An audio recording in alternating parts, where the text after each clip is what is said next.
Today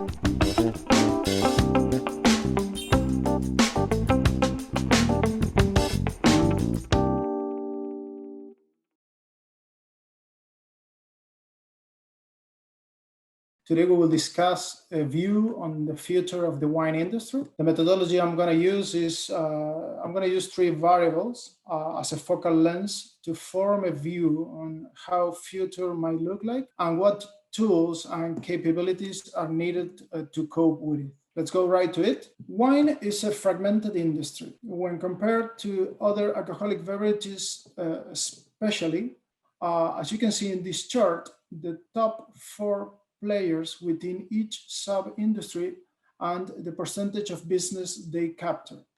The top companies in wine totalize an 8% of the business, which is 6 times less, for example, than beer, or 2.5 less than spirits. The wine industry is also a saturated one. We can see how global supply, the blue line, surpasses the total demand, which is highlighted in the chart in a green line. The feeling that there is being a premiumization effect taking place it is also backed up by the figures. Blue line, you can see the exports in volume, and in green, you can see it in value.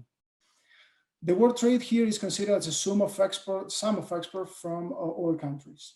And finally, wine has traditionally been a traded good, but the share of total production being exported has almost increased fourfold in the last 60 years, indicating a trend towards sales across borders.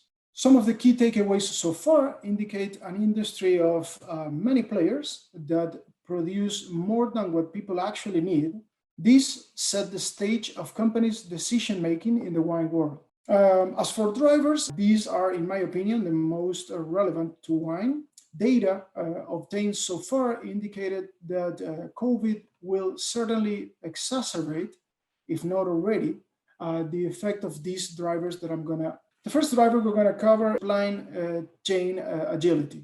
A faster and more flexible delivery options, retailers fastly respond to changes. And of course, the pressure will be more and more on brands. In this more agile supply chain necessity, the second driver we're going to cover within the industry, it speaks about the innovation. Our customers will depend more heavily on new products to differentiate themselves. There will be a growing pressure for products to fastly approach and successfully deliver on new trends. Investing in data analytics will be very important. Some of the real-life examples of this so far, in one of the biggest retailers in US, Kroger, they have recently launched a Kroger Rush app, which ensures a 30 minutes grocery delivery. With regard to innovation, I highlighted two good examples. One is with regard to the cosmetic industry, L'Oreal. They have launched an MYT. This is an incubator created especially for its employees. One of the biggest retailers in Europe, Super Uni, they have recently also launched a super premium private label, which approach a more complex and elaborated consumption occasion. Consumers are now more into treasuring moments and experience as opposed of physical objects. We have a good example of research done in the US in which 75% of millennials there could choose between an experience over buying something. Companies will need to be creative in order to drive engagement and to secure conversion from the potential customers. Also, mass customization will be still on vogue. Move on to the consumer diversity aspect. Retailers will see this as a big opportunity to launch private labels and get a shortcut. And of course, there will be room for tailor-made assortments. Marketplace and technology, the use of a smartphone when people are doing their regular shopping. So this is transforming radically the in-store and online shopping experience. In order for brands to make sure they tackle this, they will need to make sure the mobile marketing has content that are optimized for limited network, limited speed, and low data volume reality. companies will need to make sure they become loyal to their consumers in order to make a differentiation. But also there is a challenge for clearer content and data that, as I mentioned before, is consistent among countries and among consumers. With regard to the smart manufacturing, utilizing consumer data information in order to help companies to move before the trend is already established, trendsetters and fast innovative brands will become not only attractive to consumers, but also attractive to retailers. Automation will become a crucial aspect in producing in order to make sure they have competitive advantages and they are very efficient, especially in labor-intensive areas. Some of the good examples about these latest two trends. One is with regard to the smart manufacturing, comes from the German company Bosch. They invested $100 million in a smart manufacturing facility in Thailand in order to timely respond to the growing demand in the region. The main goal here is to identify opportunities for automating manufacturing operations and to use data analytics, very important, to improve the overall performance of the manufacturing process. So definitely something, as you can see in the picture, that can make the difference with your competitors. And with regard to the smartphone widely used these days, Shiseido in Japan launched an app, and this is not new, maybe you have been already exposed to this, as a personalized skincare routine app. So it takes into account the humidity, the weather forecast, pictures of your skin, and more information related in order to provide you with exact amount of cream to take care of your skin. And the other good example of this, it comes from one of the biggest retailers in US.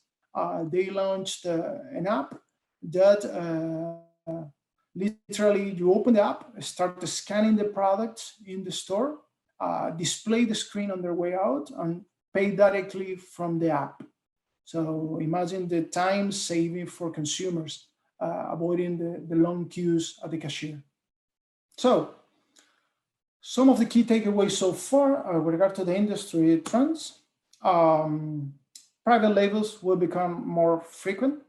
There is here a benefit point at the eyes of retailers, as they can get higher margins. They can become or grow the loyalty with their consumers and allows them to offer diversity. In the wine industry, private labeling is a reality, but it still has a path to go in comparison with other products. And eventually, you can see how consumers see more or are approached in an easier way to the wine world by getting experience with a private label. Sometimes there are some consumers that they don't want to be burdened when choosing a bottle, so they go for the easy recommendation from the retail that they have confidence in. So we expect private label to be more frequent in the future years. I mentioned the mass customization. This is giving potential customers a chance to interact with your winery. Might be a good idea to do so.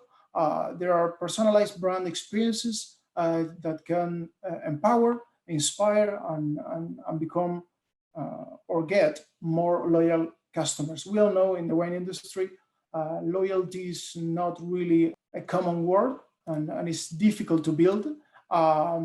So by doing a mass customization, as I explained with an example in the industry, might be a good opportunity to approach these consumers that are looking for something different and for an experience. I've been able to watch some of the webinars in these 2 days. I think they were amazing job done by some of my colleagues and also some other people in the trade.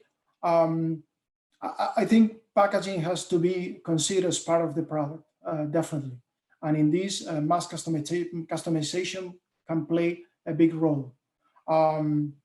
Needless to say, the glass bottle that we know and that we use nowadays, it was invented in the 17th century.